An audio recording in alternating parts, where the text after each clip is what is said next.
Welcome to Design Tangents, a podcast that explores the through line of design in every creative medium. I'm Josh Rubin. And I'm Evan Ornston. Josh, can you believe that we wrapped up the first season of Design Tangents in June? I know, Ev, it's been a whirlwind. The good news is that we're well into production on season 2, and it's coming together really, really nicely. It really is, and I'm really excited about it. We've recorded about half of our sessions already, and we've had some incredibly insightful conversations, and some of them really went places where I wasn't expecting them to go. That said, though, it's really brought me to a place where I'm reflecting a lot on what happened in last season. You know, we had 8 episodes, incredible creators. We talked with people in the worlds of sculpture, automotive, music, streetwear, photography, data visualization, and product invention. And as opposed to the name of our podcast, which is, of course, Design Tangents, I've been thinking more about the opposite, really, more about the threads that tie the episodes and those people together instead of apart. Yeah, I've been thinking a lot about that as well. And even though we were obviously present for those conversations and we've listened to them in multiple edits and after they were released for our audience, it's still a lot to think about and a lot to remember. And I was feeling kind of overwhelmed trying to imagine how to summarize the first season and pick out some of the themes. So I did a little experiment. We've been playing with all kinds of AI over the last year or two.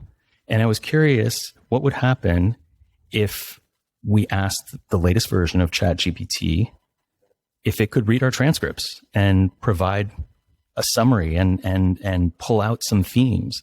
The first prompt I gave it was asking it to read the transcripts from every episode and summarize the top 3 themes of the season.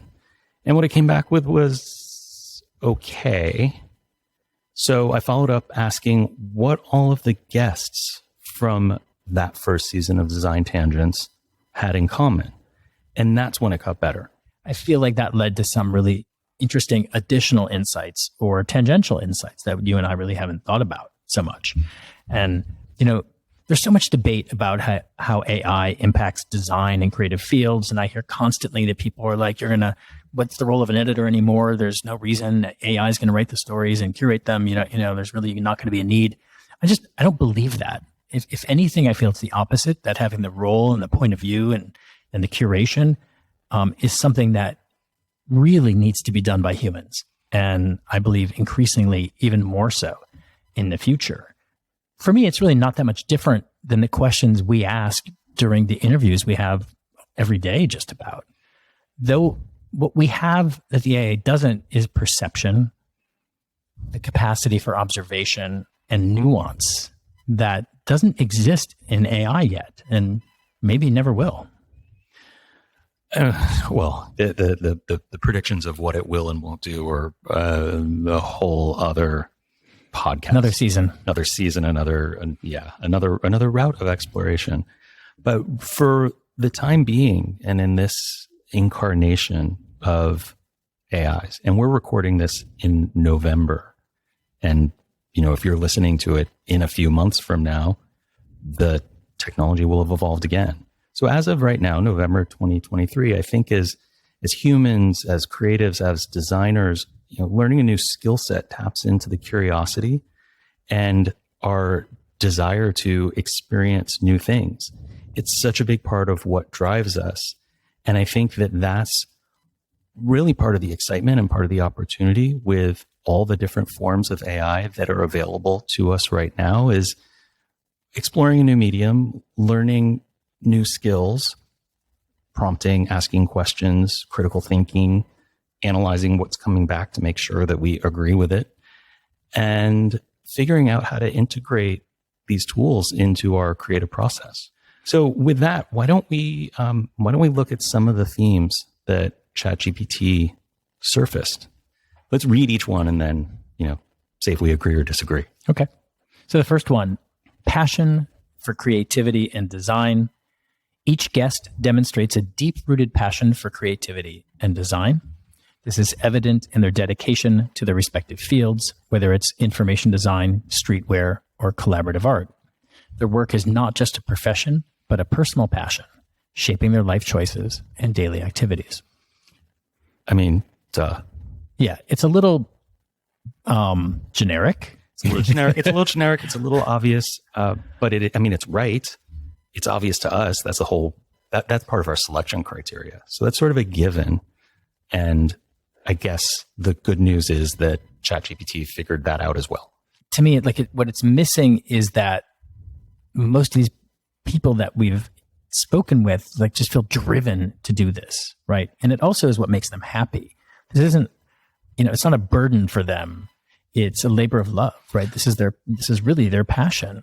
Well, and I think the second theme that it emerged kind of speaks to that. So that one, and ChatGPT titled each of these themes. So that second one is titled Integration of Personal and Professional Life. The guests often blur the lines between their personal and professional lives. For instance, Georgia Lupi uses data to track personal experiences, and Nick Cave and Bob Faust's personal relationship deeply influences their collaborative work. This integration highlights a common trait among the guests, viewing design as an intrinsic part of their identity and lifestyle. Again, that's not, anything shocking to hear, but it is pretty accurate. Yeah, it's definitely accurate. But to me though, those first two really are saying the same thing. I love that it pulled out that tidbit about Georgia. And one of the funniest parts of that episode, and for me, one of the biggest laughs of the season, was when she was telling us about starting to date, and she was tracking everything, all the data points of dating. Yeah. And I thought that was really, really funny. Yeah, it definitely was. Number 3, innovative approach to their work. All of the guests share a tendency to approach their work innovatively, whether it's Lupi's unique approach to data visualization, the collaborative and community-focused work of Cave and Faust, or Jeff Staples' intuitive understanding of streetwear culture. Each guest brings a distinctive and groundbreaking perspective to their field. This innovative approach is a key element that unites them, showcasing their ability to think outside the box and push the boundaries of traditional design concepts. Got you stumped? Yeah, no, I was trying to figure out why it keeps referring to Georgia Lupi and Nick and Bob. This time it did bring in Jeff Staple.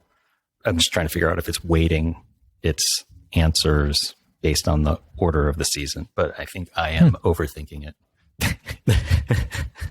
Yes, innovation is definitely part of what ties all of our guests together. I completely agree with that summary. But it's more than that. I remember, it's funny, Luke in Luke and Saying Up's episode, there was this really funny comment about, we do the design for free. We just get paid for the meetings. Right. And I thought that was really such a good point to make about the life of creatives. And so many other examples of, having the inspiration versus the preparation to make it happen. And there's something really interesting about that. It's not hard to have ideas for a creative person. Totally. So the fourth one is continuous evolution and adaptation. The guests demonstrate a commitment to evolving their work and adapting to new challenges. For instance, Jahan Sincerely, an installation artist, talks about transitioning from ephemeral work to concepts with a longer lasting impact. This theme resonates with the spirit of design, where continuous innovation and adaptation to new contexts, materials, and societal changes are fundamental. It's funny that it didn't bring up Matthew Deere, because I think so much of that episode was about Matthew's creative journey, and not just writing music, but performing music, being a DJ, being an artist, really leaning into his painting and visual art. And Tandiwe too, right? Because Tandiwe has evolved from just being a commercial photographer to leaning into the opportunity to make personal work. And that personal work was photographic art. And it very related to her business work, if you will, her professional work, but completely different output. You just summarized the last insight from ChatGPT. Oh, I could read it. Unique personal journey that shapes professional work. Each guest's personal journey significantly shapes their professional approach and work. For example, Tandiwe Miriu's exploration of post-internet Kenyan creative culture is influenced by her personal experiences and perspectives. This theme highlights the intimate connection between a designer's personal growth and their professional output, underscoring how personal experiences and backgrounds can profoundly influence professional creativity and expression. I mean, this is one of the key themes that we were talking about. It ties back to some of the early insight that ChatGPT gave us about this blurry line between personal work and professional work. But I think what we were talking about the other day is going a step further, which really is about finding your personal work makes all your work better. And, in Tendiwe's case, finding her artistic look, her artistic message, her artistic, approach in her photography has made all of her photography, including the commercial work, better. Yeah. And from talking to her, it really feels like she feels whole. Whereas before finding her artistic point of view, she felt like something was missing. And I think that feeling is probably consistent across everyone that we've spoken with and everyone that we're talking to for season 2, because it's really necessary to balance your personal expression and your professional expression in a way that feels authentic. It doesn't feel like you're just doing the professional work and selling out and not being true to yourself. I think that's a very astute observation. I guess where I'm at with all this, Josh, is kind of what I summarized before, which is I think AI is a great tool and certainly got us thinking about this in a different way and accelerating that. So instead of having writer's block, we were able to kind of use this as a tool for conversation and observation. And while a lot of the observations, or all of them really were correct, none of them were mind-blowing for me. It didn't unearth that much that was like, oh my God, I didn't think of that. But it did help me remind myself of them. Yes. And it gave us an approach for this episode. It did. Speaking of that, we'll be back in a couple weeks with another one of these short episodes to share a little bit more about next season, and to not just tease you about it, but actually drop a few names and maybe a few quotations or some insights from things that we've learned. But in the meantime, if you haven't listened to some or all of the first season, please head over to coolhunting.com, click on Design Tangents, and from there, it will take you to pretty much anywhere that you listen to podcasts, or you can listen to it right there on the site itself. And you can see all 8 episodes from our first season. And when you do find Design Tangents in your preferred podcast player, be sure to subscribe so you get a notification as soon as we release new episodes. And also, just FYI, season 2 will be out in January of 2024. Just a few weeks from now. Also remember, leaving a rating. That's incredibly helpful for our algorithmic friends, and we'd really appreciate it. This episode is produced by Rob Schulte at the Surround Podcast Network, part of the SANDOW Design Group. To discover more design-related shows, visit surroundpodcasts.com. Thanks, and we'll see you soon.